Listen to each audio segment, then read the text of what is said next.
Hi everyone. Today we're going to talk about Unit 6, Globalization. Globalization is the result of the movement of money, people, and information between and among nations. And this is nothing new. Marco Polo did it. The ancient Silk Road made it possible. The only difference between the past and now is the speed and the scale of the activity. But globalization itself is not the issue we need to talk about here. In this unit, we would like to focus on the effects of globalization on various aspects of cultures, as well as on individuals. International businesses and brands have played a very important role in contemporary globalization. But they also create a phenomenon around the world known as cultural leveling. According to some sociologists, this phenomenon creates a blend global culture.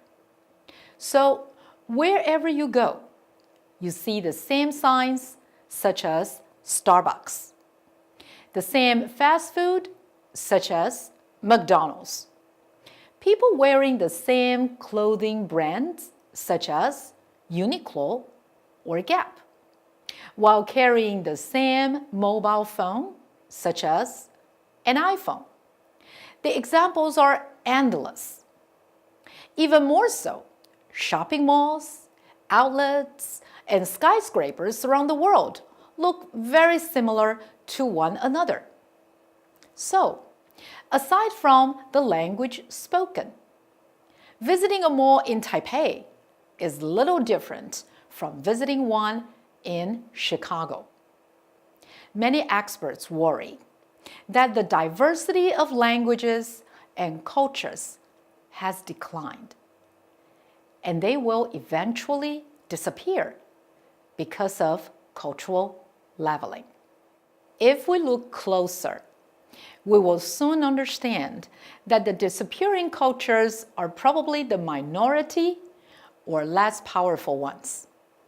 With globalization, the dominant or powerful cultures spread or invade other cultures with their products, services, job opportunities, and much more through mass media, including movies, music, and fashion, etc.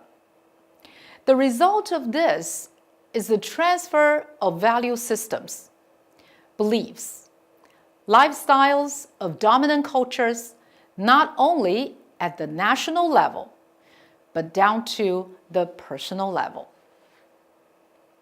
Here, let's take outsourcing in India as an example, because more than 40% of worldwide outsourcing jobs are in India.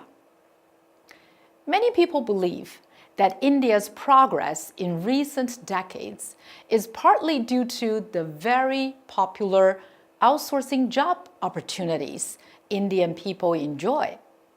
However, this progress doesn't come without a price. For example, when American multinational companies hire Indian employees to provide product support by telephone to their customers in the States, they want their customers to feel that they are talking to local service people.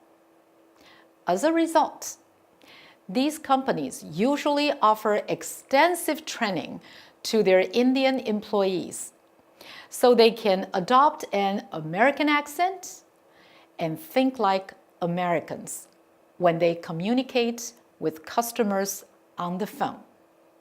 When these Indian employees go to work, they even need to dress like Americans, learn American values, and work according to the American time zones in order to keep their jobs. While job opportunities and money bring progress to India, this also creates huge stress on Indian workers and alienation between these workers and their home culture, since they need to lead a different life from their fellow Indians.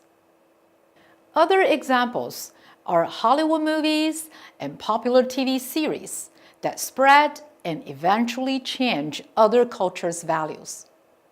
TV series like Friends might challenge how young audiences around the world view sex, dating, friendship, etc. But are cultures so vulnerable to outside invasion? Isn't it a natural process that cultures evolve and change? So, facing globalization, many cultures fight to keep their traditions, but they also adapt, as they have always done. They fight so they can compete with their own cultural niche against the dominant ones, so they stand out in this blend global culture. But they also adapt by absorbing new elements to combine with the old and create something global yet local. Music is a very good example here. The music genre rap is widely accepted in many cultures around the world. But musicians use their own local languages to raise local social and/or cultural issues. And globalization is not a one-way street.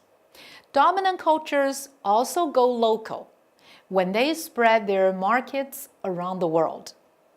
This is called globalization. Food is a perfect example here.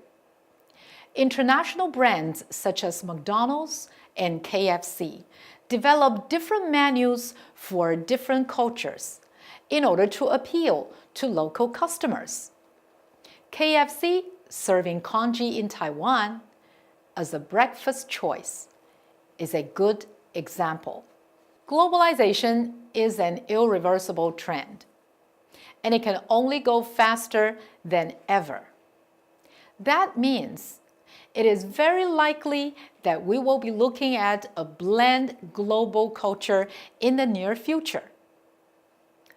But while shopping malls look the same around the world, does that mean people don't find a difference between individualistic cultures and collectivistic ones?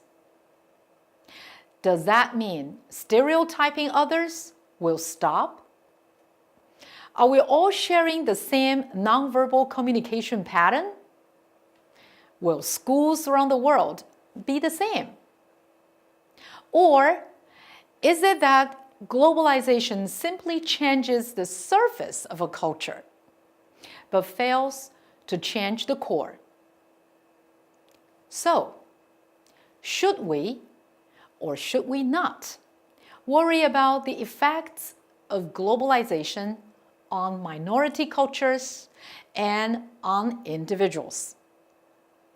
I believe this is a very important phenomenon for you to observe and a question to discuss.